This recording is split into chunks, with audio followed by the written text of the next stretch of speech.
อีห่างเมื่อวานเนี่ยพ่อแม่จะเอามารถไผ่น่ะรถอีเพื่อนค่อยโอ้รถอยู่เฮือนเจ้าจะค่อยขี่บ่บางตุ่มจะค่อยขี่อยู่บ่บ่เคยไปแบ่งให้ลูกน้องดินนั่นได้เจ้าเลยพ่อโทรหาว่าดูเอ้ยมาแบ่งให้น้องผู้นั้นดินนะผู้ใดนี่อ้ายอากวงบ่โอ้เจ้าเป็นอ้ายอากวงบ่โดยโอ้นั่งก่อนโอ้นึกว่าผู้ใดงงอยู่นั่งก่อนไอ้นั่งก่อน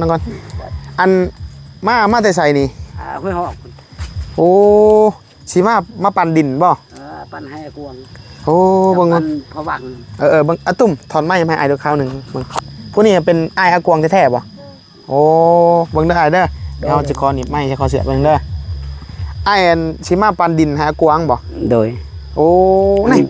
ว่าสรุปเลยอากวงมีอ้ายน้องจักคนกันแท้นี่คือหลาย3 คน4 คนผู้นึงตายแล้วอ้ายน้องแท้ๆนะมี3 คนบ่ลูกกันพ่อเดียวแม่เดียวกันนั่นได้มีเจ้านี่เป็นอ้ายผู้กกบ่อ้ายกกเลยลองมานี่เป็นผู้ใดอันนี้ให้น้องสาวอันแม่กันอีตาบอดอันอยู่นี่อีตาบอดอันผู้ตาบอดนะบ่แม่นะแม่ผู้อีตาบอดอันแม่ของเล่านั่นเป็นน้องผู้ติดตะไคร้นี่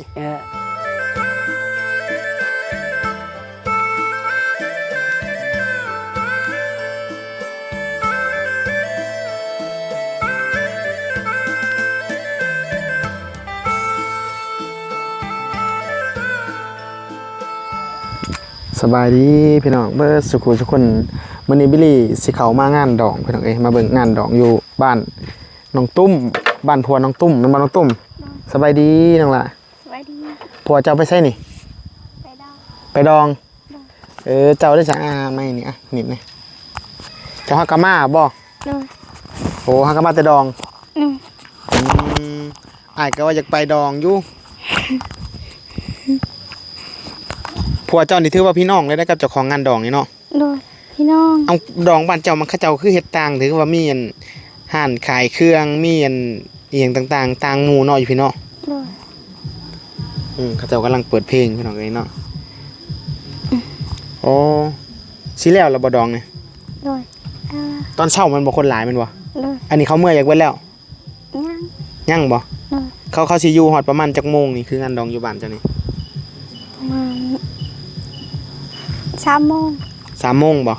3 โมงนี่ถือว่าเขาเจ้าเริ่มจากเมื่อแล้วเนาะหักไปซ้ำนี่ก็ว่าสิคุยเขาเจ้ารู้เรื่องอยู่บ่ไอ้ว่าโบส่งตารู้เรื่องเขาเมาเหล้าบ่เลยเนาะนั่นวิลลี่ขี่รถมาเมื่อกี้เขาเจ้ายังลัดรถนี่เขาเจ้ายังเว้าซีเบอยู่เมื่อกี้นี่พี่น้องเอ้ยเจ้าก็เลยลักมาแต่งานดองบ่บ่เบิ่งฮะอะไรกับน้องตุ้มอีหยังอีหล่ะมาเบิ่งดองไปบ่ไปดองเขาแต่งตัวนี่บ่แม่นบ่ไปดองแต่งตัวแบบนี้ฮะน้องตุ้มแม่นบ่แบบนี้แต่งตัวไปดองไอ้ว่าบ่แม่นนะแต่งตัวคือสิออกไปให้เลยพี่น้องไปเบิ่งใส่ส่งสีดำเสื้อก็เสื้อแขนยาวผัวได้จะแต่งตัวแบบได้ไปดองนี่แต่งตัวว่าได้แต่งตัวบ่ได้แต่งตัวเลยโอ้ธรรมดาไปงานดองบ้านอ้ายนี่เขาต้องแต่งตัวกันได้น้องตุ้มแต่งตัวดีๆได้ไปเบิ่งจะบ่าวสาวแล้วมาเบิ่งจะบ่าวจะสาวอยู่ไสล่ะจะบ่าวจะสาวนะขึ้นเฮือนอยู่เฮือนบ่อยู่เฮือนดองนี่แหละเจ้าเห็นแล้วว่าจะบ่าวจะสาวเห็นฮะเห็นแล้วเป็นอะไรไอซีสัมภาษณ์จะเด้อไปนี่เด้อจะบ่าวนี่จักปีจะบ่าวนี่จะบ่าวนี่น้อยบ่จะบ่าวจะบ่าวใหญ่จะสาวได้จ้ะจะสาวใหญ่จะสาวก็ใหญ่แล้วซ้ำบ่น้องตุ่มนี่ว้าก็ลื่นนั่นนึงเดี๋ยวดีเปล่าวันนึงเงินหนักกันป่ะพี่เจ้าสาวนะซ้ำได้ใหญ่นะไม่ใหญ่วันไหนน้อยก็เจ้าบ่ใหญ่ก็ค่อยอีกนิดนึงเจ้าสาวได้ เลย อย่าว่าคันน้อยกว่าเจ้าอะไรอยากเห็นอยู่คันว่าใหญ่กว่าเจ้าแล้วห่วยใหญ่กว่าเจ้าก็ธรรมดาแล้วเนาะ เลย เขาเช็ดน้ำมิดเขาคิดว่าเจ้าสาวสิน้อยกว่าเจ้าได้เดี๋ยวนี้อยากไปอยู่หักยันพวกกินเหล้าเขาเจ้าสิเขาล่นข่อยเขาไปพวกแบบเขาเจ้าเมาเหล้านะพี่น้อง ไป เวลา เห็นจะเช้า ฮะ ไปเห็น เห็นบ่ ขอนนางโต เขานั่งโต๊ะบ่ นางอยู่โต นั่งอยู่โต๊ะแล้วบัดนี้แหละเขาพ่อนบ่ เรากินเบียร์ กินเบียร์ เลย อืมคาดองจักล้านนี่ฮู้บ่คาดองเขาเจ้าแต่งกันนี่ โอ้ ฮะฮู้วะ โอ้ บ่ฮู้ซ้ำ เลย เอ้าพี่น้องเอ้ยน้องตุ่มบ่ฮู้คาดองเพิ่นมาจากล้าน เพิ่นจ้างตู้มาลงบ่หรือว่าเพิ่นเอาตู้เขาจะมาเปิดเอง เลย ฮะ เอาตู้อยู่บ้านนี่เปิด ตู้อยู่บ้านนี่เปิด เลย อืมเพราะว่าทางเจ้าบ่าวกับครอบครัวเพิ่นก็บ่ค่อยมีบันไดเนาะเนาะ เลย พอเราก็พิการแขนแม่เราก็หูหนวกเป็นพี่น้องกันนี่แหละเป็นเอื้อยผู้มานั่งอยู่นี่มื้อน่ะหั่นเอื้อยอากวงผู้หูหนวกกันแหละพี่น้องเอ้ยที่ว่าเจ้าห้องว่าเอื้อยไผ่เนาะ เลย ลูกเอื้อยไผ่เนาะ เลย แต่งงานอากวงคือสิอยู่เบัดมือเบัดเว้นแล้วอยู่หั่นเนาะ เลย พี่น้องเอ้ยมาแต่ดองอยู่พุ่นแล้วก็มาดองอยู่พี่ต่อ เลย เป็นจังไดพ่อกับแม่ว่าในเมื่อวานนี่เพิ่นชวนหยัง ส่วนในไปเฮ็ดให้ ชวนให้ไปไหน ช่วยก็เฮ็ดให้ ฮะเป็นว่าหยังก่อ ไปบ้านแม่ ไปบ้านแม่เจ้าเจ้านี่จังสิไปขั้นดองอยู่บ่เนี่ย บ่ ฮะ เมื่อ เมื่อเลยบ่ เลย น้องตุ่มนี่บ่มัก เห็นแล้วพี่สาวจะว่าวเห็นแล้ว เจ้าไปเบิ่งเจ้าสาวเจ้าบ่าว เลย เห็นแล้วก็เมื่อ เลย ใช้สินงัวได้ชาวบ่ได้เอามาบ่สินงัว ว่า ฮะ ก็ให้อยู่บ้าน เจ้าได้กินน้ำเขาอยู่บ่ กิน บ่น้องตุ่ม เลย เขาเฮ็ดอะไรกินล่ะ เขาต้ม ข้าวต้ม เจ้ากินแล้วบ่เขานี่ ว่า เสียงตู่ดังขึ้นแล้วพี่น้องเอ้ยเข้าไปรู้เรื่องอยู่บ่เนาะบิลลี่สิเข้าไปนี่เมื่อเช้านี้เขาก็เปิดประตูเมื่อเช้านี้ บ่ให้เบิด บ่ได้เปิด เลย เขาเปิดแต่ตอนนั้นเว้าเวียกแล้วแม่นบ่ เลย โอ้มาบ่ทันพี่น้องเอ้ยเนาะบิลลี่ก็มาสวยแน่นอนนึงคือว่าแล้วเพื่อสิขึ้นมาฮอดพี่กับพี่น้องเอ้ย จะเศร้ามาแล้วเขาเปิด เขามาแต่เช้านี่เจะสาวยังบ่มาแม่นบ่ ย่างเขากำลังจะมาวันนี้มาแล้ว โอ้ ดีจะมาเขาก็มาคือกับ ข่อยมากับเจ้าสาวมาพอดีโลด เลยไปกับเบิ้งมันก็มื เขาเปิดตู้นี่แสดงว่าเจ้าสาวมาฮอดแล้ว เลย อ๋อพี่น้องเอ้ย พาจะสาวจะว่าแบบพอด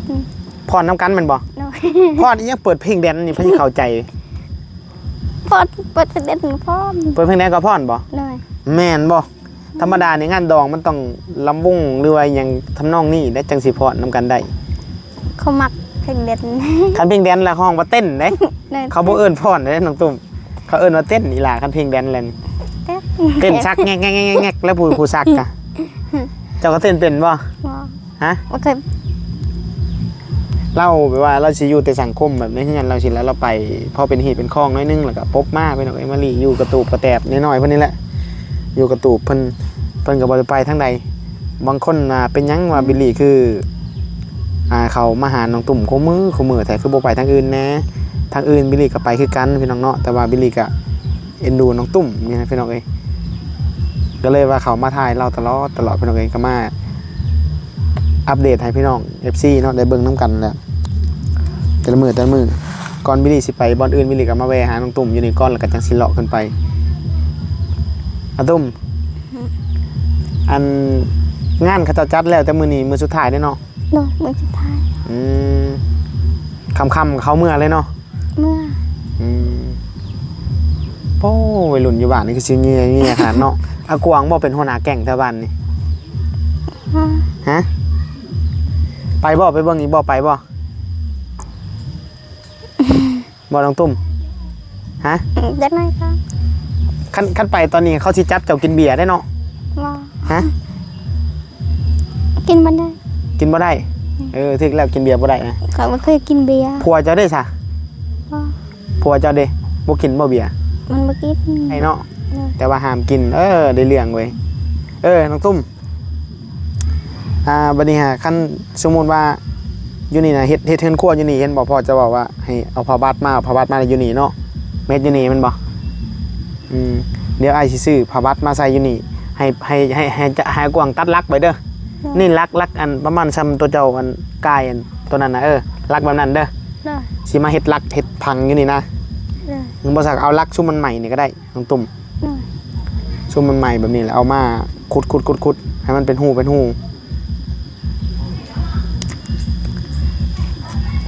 อยู่บ้านนี่ถือว่ามื้อนี้ถือว่ามันสำหรับมีงานบุญแล้วเนาะอยู่บ้านนี่เนาะแบบคนเบิดบ้านอยู่พี่น่ะแบบคนที่เขาบอกบ่บอกเขาก็ไปนํกันเลยบ่ไปเบิ่งดองไปอันนี้ไปนํกันเบิดเหรอเลยไปเบิ่งเจ้าสาวเจ้าบ่าวไปหมดโอ้ไปหมดไปเบิ่งเจ้าสาวเจ้าบ่าวเลยแต่ว่าแบบเขาอยู่พี่เขาเชิญบ่หรือว่าเขาบอกบ่เวลามีดองนี่เขาสิมาแบบมาเฮือนมาบอกมาหยังแต่ละเฮือนบ่หรือว่าบ่มีบอกเบิดคู่เฮือนเลยบ่เลยเฮือนเจ้านี่เขาก็บอกเหรอวะบอกคือกันแล้วเวลาจะไปได้นางตุ่มเวลาจะไปเลยเจ้าได้ซอยบ่ได้เอาเงินซอยบ่หรือว่าไปซอยเวียกแล้วล่ะหรือว่าซื้อเครื่องให้เอาเงินซอยโอ้เอาเงินซอยแบบซอยน้ำเจ้าบ่าวเนี่ยบ่หรือว่าซอยน้ำพ่อแม่เขาซอยแม่ฮะเลยซอยน้ำแม่เบิดเท่าไรแหละซอยมื้อเช้านี่น้องตุ่ม50น้องตุ่มซอย50ชื่อเป็น70ชื่อยังชื่อน้ำหวานเอาได้ซื้อน้ำหวานนำบ่น้ำหวานแบบได้เป๊ปซี่อ๋อซื้อเป๊ปซี่ตุ้งนึงบ่แล้วก็เงิน50,000ไปซอยซ้ำนั้นเนาะซ้ำนั้นหมดบ้านนี่ซ้ำนี่หมดเขาแบบคล้ายๆแบบคันอยู่บ้านเฮากับทำนองแบบว่าบ้านอ้ายเขาสิแบบว่าคือในเมืองมันสิเป็นช่องน้องตุ่มเป็นช่องบัดเชิญมาคันแบบว่าผู้ใดบ่มีช่องนี่ก็บ่กล้าไปบางเทื่อกับหมู่คู่พี่น้องก็ตามคันบ่มีช่องเขาบ่บอกแล้วก็ไปบ่ได้อยู่ในเมืองแบบความหมายว่ามันว่านั่นเฮาบ่กล้าไปลักษณะนั้นนะคืออยู่แถวพี่น่ะไอ้เบิ่งลักษณะอยู่พี่งานดองงานหยังก็ลักษณะแบบยังเป็นดั้งเดิมแบบตะกี้อยู่บางคนผู้บ่มีก็ซอย 10,000 20,000แม่นบ่หรือว่าเขาซอย5 60 แสนนึงกันเมื่อบ่อิ่มเลยตัวกินข้าวนี่อิ่มแล้วอาตุ้มจะเคยเต้นอยู่บ่คือแบบมีดองมีแบบนี้งานดองหมู่เจ้ายังสินะบ่เคยบ่เคยเต้นบ่เป็นอ้าวเต้นก็บ่เป็นพี่น้องเอ้ยมีแต่หัวเป็นบ่น้องตุ้มหัวเป็นยิ้มเป็นอย่างเดียวบอกแล้วบอกผัวเมื่อวานเนี่ยฮะบอกแล้วบ่ตุ้มผัวว่าได้ไดไปดองผัวไปดองแล้วบอกจะบอกผัวเรื่องกันพ่อแม่สิชวนเมื่อเฮ็ดเวียกกันนะชวนเมื่อปลูกเขาซอยนี่บอกแล้วแล้วบอกแล้วพี่น้องเลยเนาะน้องตุ้มพันเงินเป็นตัวเวียกก่อนเวียกตัวใดเวียกดองนี่มื้ออื่นไปอ๋อมื้ออื่นพวกจะมาซอยเวียกพ่อแม่อยู่พุ่นบ่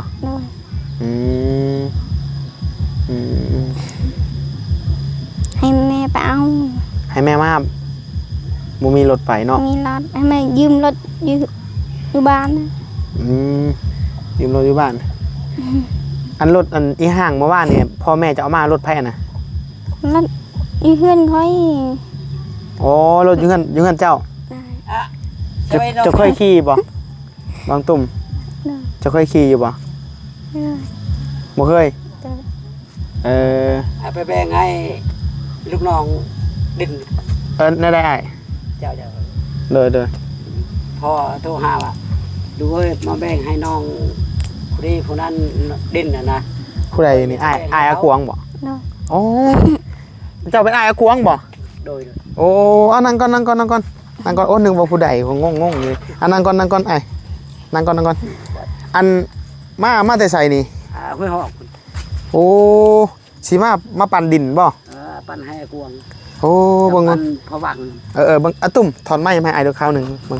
ผู้นี้เป็นอ้ายอากวงแท้ๆบ่โอ้เบิ่งได้เด้อเดี๋ยวจะขอหนีบไม้จะขอเสียบเบิ่งเด้อ ไอ้อันสิมาปันดินให้อากวางบ่ โดย โอ้นี่ว่าสรุปแล้วอากวางมีไอ้น้องจักคนกันแท้นี่คือหลาย 3 คน4 คนผู้หนึงก็ตายแล้ว ไอ้น้องแท้ๆนะมี3คนบ่ อืม ลูกกันพ่อเดียวแม่เดียวกันนั่นได้ อืม มีเจ้านี่เป็นอ้ายผู้กกบ่ ไอ้กกเลยคน ลองลงมานี่เป็นผู้ใด อันนี้ให้น้องสาวอัน สาวใด อันแม่กันอีตาบอดอันนี้ อยู่นี่ อืมอีตาบอดอัน ผู้ตาบอดนะบ่ แม่น่ะแม่ผู้อีตาบอดอัน แม่ของเรานั่น เออ เป็นน้องผู้ติด โค้ย ไงนี่ ต่อไปอันผู้น้องชายอันดินเกมตาย ฮะ อันต่อไปอันผู้น้องชายเขาอันดินเกม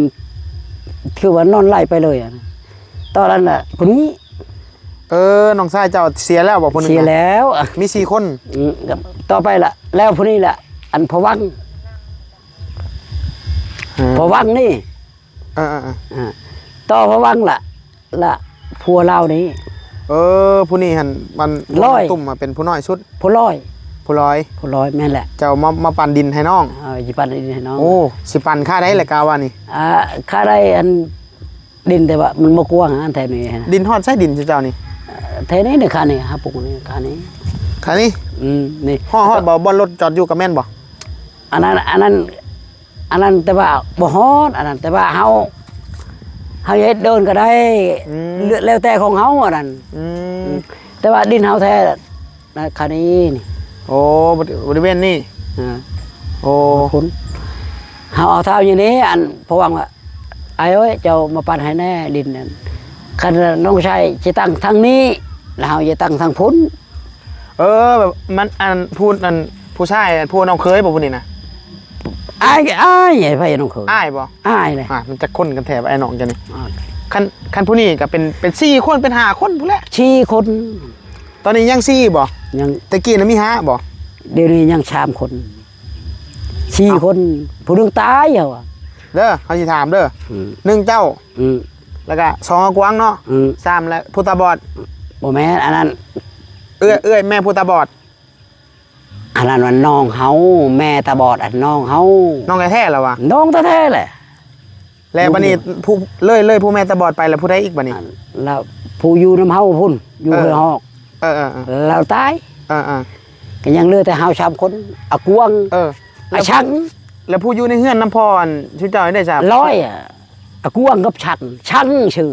อาช่าง ชัง ผู้ชายบ่ ผู้ชายแหละชัง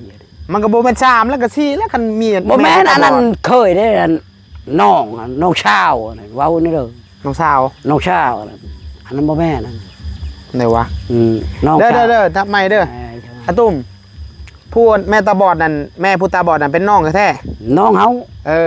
แล้วก็อากวงกับแม่นเป็น2เนาะ ช่อง แล้วก็ผู้อยู่เทิงเฮือนโตมาอยู่นี่หาไผซะ ก็น้อง น้องคือกัน น้องแท้บ่ น้องแท้ น่ะก็3เอา ใช่ เบิดบ่ ก็บ่ได้ผู้หนึงตายเลยชี้ 4เจ้าแล้วก็5ผู้เสีย แต่ว่าอันผู้บรรเราเทิงเขาว่ารับผู้หญิง นั่นบ่ เขาเอาแต่ผู้ชายเจ้าของดินนี่ โอ้สัมพ่อเนาะข่อยนับไปเจ้านับเห็นแต่3นึงนั่นบ่อ้าย ก็ดินนี่แต่เป็นดินเฮาแต่เป็นดินพ่อเห็นแต่ว่าพ่อว่าเจ้าเป็นอายกกและเป็นพ่อผู้ที่ช่องแล้วเจ้าไปแบ่งให้เขา ให้มาแบ่งให้ อันใดอายถูกต้องลูกน้องเฮาจะไปแบ่งไอ้น้องเฮาจะไปแบ่งดูเอ้ยน่าไปแบ่งให้ ผู้ยิ่งนี่หันได้ผัวนี่ ผู้หญิงบ่เกี่ยว บ่เกี่ยว บ่เกี่ยว แล้วปัญหานี่สิปันดินนี่ปันให้ผู้ยิ่งนี่บ่ บ่ กว้างบ่ ให้จะปั้นกวางกับลุงช่างนี่ ลุงช่าง ลุงช่างนี่ ผู้สิตั้งเฮือนนี่บ่ ผู้ที่ตั้งเฮือน ผู้บ่แม่นอากวางพี่น้องอันนี้ผู้เจ้าของไม้ กวางมันบ่มีไม้บ่มีหยังน่ะอันผู้ลอยกวาง ผู้นี้มีไม้ นี่ โอ้ น้องไฟเฮา อืม แต่ว่าเอาเว้าในนี้น้องชายแต่ว่าคันได้น้องเจ้าแบ่งเบื้องนี้แล้วเจ้าไปตั้งเฮือนเบื้องนั้นอีกเจ้า อืม แต่ว่าก็อยากขายอยากปล่อยบ่ไรบ่ให้ปล่อยขายบ่ไร ขายบ่ได้ บ่ไร ความหมายว่าให้น้องให้นุ่งให้อันน่ะอยู่นํกันเนาะมีบอลอยู่บอลเช่าเนาะ อันนั้นก็พอให้พอเพียงเฮาไปใช้ก็ได้นะแต่ว่าคืออ้ายก็จะแบ่งกันแล้วเฮาแบ่งบ่ไรเฮาเป็น เฮามีอยู่แล้วดินเฮาบ่สามารถให้เจ้าเบิ่งแยงพอ อืม เจ้าช่องคนไอ้น้อง อืม อันลุงเลยได้อยู่เฮือนนี่นะ อืม อาควงแต่ว่าพอวังเบิ่งเฮาไปอยู่ให้หอกพุ่น อืม เฮาก็มีอยู่แล้วดินเฮาแต่ว่านี่ไดอาควงหรือว่าพอวังไอ้เอ้ยเฮามาอยู่นํเจ้าการเฮามีดินเฮาก็ให้ไปอยู่นำเฮาก็ได้ อ๋อ แนวนั้นน่ะมันไป โดยเป็นว่านั่นเนาะ อันนี้ว่าจะอยู่นี่แบ่งละแบ่งฮะคนไปแบ่งให้เขา โอ้แต่แบบมางานดองพี่น้องเลยบ่ อันนี้ ร้าน ก็ บ่เนี่ย น้องชาว งานดองนี่ ลูกน้องชาว ผู้หญิงผู้เป็นใบนี่ก็แม่นเนาะ อันกระดองลูกน้องชาวนี่ผู้อนุหนวกกันเด้ ถ้า ลู แซ่ ก มันก็เพิ่มมาอีกแล้วผู้หนึงเนาะซะเนาะ ก็บ่เกี่ยวเรื่องนั้นบ่เกี่ยว ผู้หญิงบ่เกี่ยวบ่ บ่เกี่ยวผู้หญิง แต่ว่านับเอ้ยนับน้อง นับ แท้ แต่เฮาผู้ชายนี่ ๆแต่ผู้ชาย เล่าถึงเฮานี่ โอ้ นับแต่ผู้ชายเฮา นับ ชี้ แต่ คน ผู้ชาย มันเหลือแต่เฮาชามแต่เฮาแบ่งให้เขาช่องเฉยๆ แปลว่าเขาหมายว่ามันตัวนี้มันเฮาก็เคยได้ยินเด้แต่ว่าอันเวลาปันดินปันดอนนี่หยังแหละเพิ่นสินับเอาแต่ผู้ชายแหละ ผู้หญิงนี่บ่นับเอาบ่ บ่คันผู้หญิงอยู่นำเฮาเจ้าเฮานับ แต่มัน แต่ เอา ว่า ผู้เอา ฮีตของพวกเจ้าอะแต่กี้แต่ก่อนเพิ่นตั้งมานั่นมันแบบว่าผู้หญิงเนี่ยต้องได้ไปเอาผัวแล้วต้องไปอยู่นำผัวแต่เพิ่นก็เลยบ่นับเอา บ่เบา ก็เลยนับเอาแต่ผู้ชาย เพอผู้หญิงนี่คันใหญ่ขึ้นมาแล้วได้แต่งงานแล้วต้องไปอยู่นำผัวโลดแบบว่าเพิ่นบ่ให้อยู่เฮือนเนาะต้องไปอยู่นำผัวเป็นเหตุนั้นบ่ แนวนั้น แล้วเวลาปันหยังก็ตามแหละสุดนำผู้ชายแหละนับเอาแต่ผู้ชายหั่นนั่นบ่ไอ้ แนวนั้น คันบ้านเฮาแหละเพิ่นจะนับเอาเบิดเลยเด้ผู้ใหญ่ผู้น้อยก็เอิ้นมาร่วมกันหมดเลย อันนี้ก็นับคือกันแต่ว่านับมันบ่ได้ นับบ่ได้ นับบ่ได้เจ้าดินผัวเจ้าจะไปอยู่เฮือนผัว ไปอยู่ คือ ผัว น้องไฟนี่เห็น อืม ไปอยู่เฮือนเฮานี่ ๆ แต่ว่าเรื่องฮีดของเฮาบ่ทันแต่ง ๆ แต่ว่าเฮาถอกแล้วอาชีพหลาน แต่ว่าฮีดอันนั้นเดือนชีนี่เฮามาแต่งเรื่องฮีดแต่ว่าอยู่นำเฮาแต่ว่าดินดอนเฮาปันให้แนวนั้น แต่ว่าคันเฮาบ่มีฮีดของหยังเงินกิบเฮาก็บ่มีแต่ไปอยู่เอาควงไปอยู่เฮือนน้องไฟแต่ว่าดินตะรองหันแล้ว อ๋อ อยู่นำตะรองขึ้นนำตะรอง เป็นแบบนั้นเนาะ แบบนั้นเราถึง มันต่างเนาะฮีตประเภทนี้เนาะสิปันมื้อใดนี่ประกาศว่าสิปันดินให้เขาเจ้า ก็เฮาปั่นในเช้านี่ ปันแล้วบ่นี่ ปั่นแล้ว ผู้ใดแน่ได้ดินนี่ อันนี้เอาควงกับพอวักนั่นน่ะมีเขาสองคนนั่นสองคนนั่นน่ะ โอ้ เขาจะขายเฮาไว้ บ่ให้ฮอดแท้น่ะของอากวางนี่อยู่ใช้ดินอากวาง ค่านี้ ค่านี่บ่ ฮอดพุ่น ฮอดใช้ฮอดการ์ตูนนี่บ่ แกฮอดเฮือน ฮอดเฮือนนั่นบัดทั้งลุมนี่เด้ทั้งลุมไปพี่เด้ ลุมก็เฮือนเขาดินเขา เอาดินเขาบ่ทั้งลุมบ่น้องน้ำนี่ ดินเขาแต่ว่าเฮ็ดเดินบ้านได้ บัดนี้โตอันผู้นั้นน่ะได้อยู่บ่อนได้ขายเขตได้ดิน ผู้กาหัวตัวนั้น ข้ามเฮือนไปแล้วมันเป็นแถวอันเล่าเขานะบ่แถวนั้นบ่ เราเข้ากับเราเฮาของเฮานี่ โอ้แล้วผู้นี่อันผู้โตสิตังเฮือนเนี่ยได้ดิน สิไปตั้งทางผู้นี้ โอ้อากวางได้พักนี่เนาะ ถ้าไปควงตั้งทางนั้นแล้วผู้อายหันตั้งทางนี้ โอ้ แนวนั้นเด้ ได้คนละภาคกันเนาะ คนละภาค อันนี้ลูกบ่นี่ ลาน ลาน โอ้ หันได้เฮือนตลอด โอ้มานะ อันเจ้านี่จังว่ามาดองแล้วก็มาปั่นดินปั่นดอนเลยเนาะ มาปั่นให้เขาให้มันถือกัน มันถือกัน ถือกันแต่ว่าบ่ให้ชิดไฟชิดเฮาว่า ความหมายว่าบ่ท่านได้ให้ชิดขาดเนาะ ชิดขาดบ่ได้ แต่ความหมายว่ายังขึ้นอยู่กับอ้ายแต่ความหมายว่าบ่ให้เขาขายวันซะเนาะ เฮาห้าม ไว้ แต่เขาจะขายก็บัดเขาขายหมดอ่ะสิไปอยู่บ่อนไส น่ะเนาะ นะไปตั้งเฮือนบ่ได้เจ้าเคยเป็น หน้าบ้านก็ขายอันไหนก็ขายแต่ว่าอายบ่ห้ามแต่ว่าอายห้าม แบบใดวะนี่อ้ายบ่ห้ามแต่ว่าอ้ายห้ามแปลว่าความหมายว่าเฮาก็บ่ได้ห่วงหยังหลายแต่ความหมายว่า อันถือไว้เพื่อที่บ่อยากให้เขาขายเพื่อย่านเขาบ่มีบ่อนอยู่ น่ะ นั่นบอก แนวนั้นแหละแต่ว่าอายห้ามมันเจ้าขายมาได้เจ้าไปญาติน้ำอายน้ำหนองมันบ่ได้ผิดกันอีกเลย ผิดกันอีก บ่ได้ ผู้นี้สิตั้งเฮือนเนาะผู้อันนี้ผู้หยังวะหยังวะซื้อว่าอาซั่ง สั่งเนาะอันชวนน้องไผ่เจ้าก็กวางนี่บ่ทันมีไม้มีตอกบ่ทันมีหยังเลยอันนี้ บ่มีเอ็นอะไร ที่ว่าหางก็อยู่นํกันไม้เนาะเอ็นอะไรเบิ่งเล่าแน่เจ้าคงมีดินดอนลายกระปั่นให้เล่าแน่นี่น้องไผ่นี่กับน้องชายหั่นก็มีเอ็นอะไรดินอยู่บ้านเฮาอยู่พุ่นอยู่พุ่นบ่เฮาไปอยู่ห้วยหอกเจ้าผู้เป็นอ้ายมีลายกระปั่นเขาแน่แล้วเขาบ่มี2คนนี่เฮาก็ลูกเฮาก็บ่รู้8คนจะเลี้ยงลูก8คนพุ่น8คนดินก็มีลายอยู่บ่อยู่พุ่นก็บ่หลายแต่ว่าอันพอใช้นั่นเด้อเจ้าเอาแล้วตัวเนี่ยอิดเอาอันนั้นแต่เอากระเบีย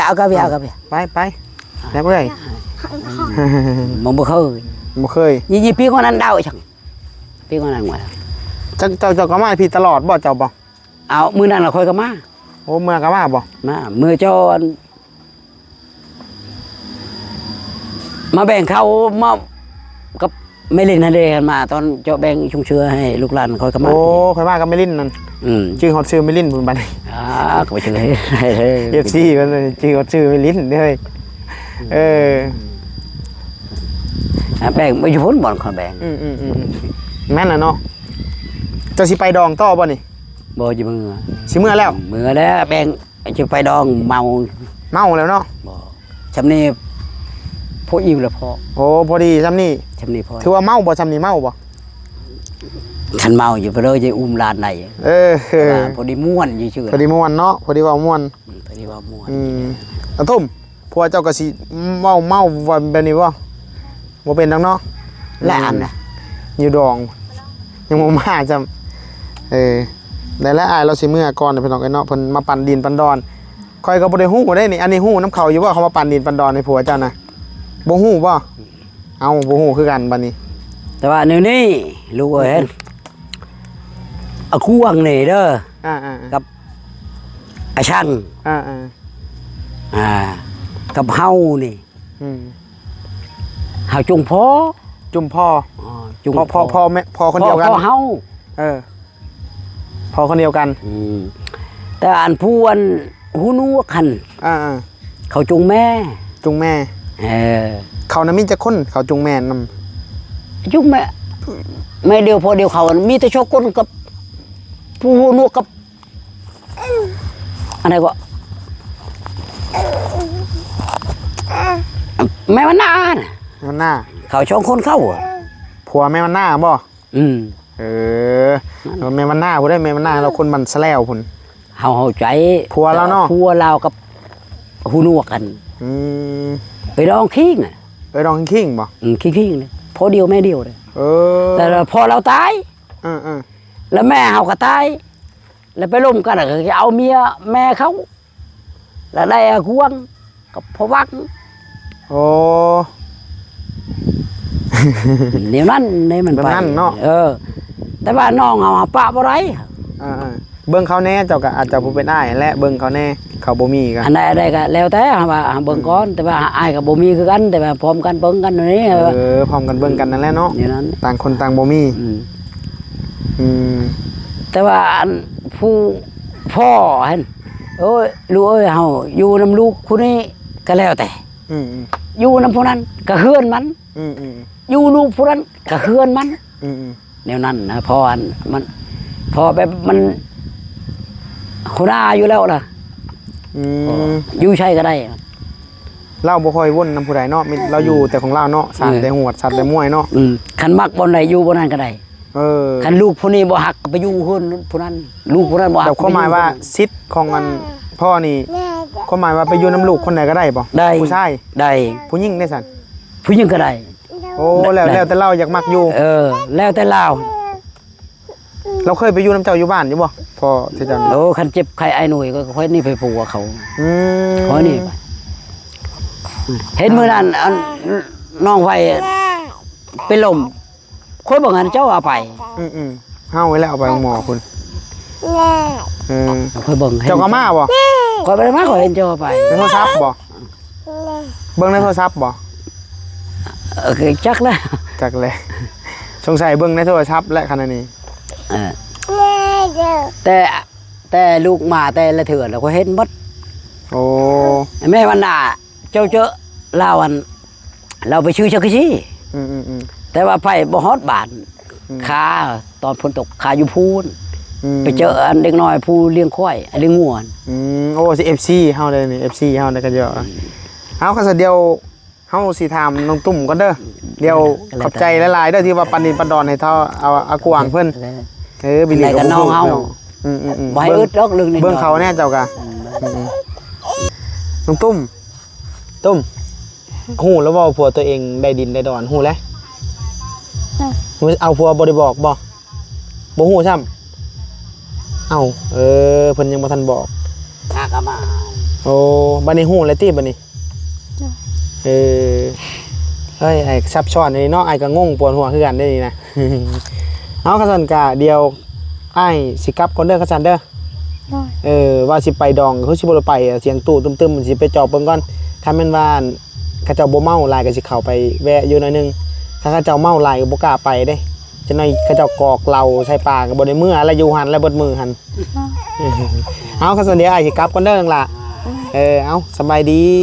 สวัสดี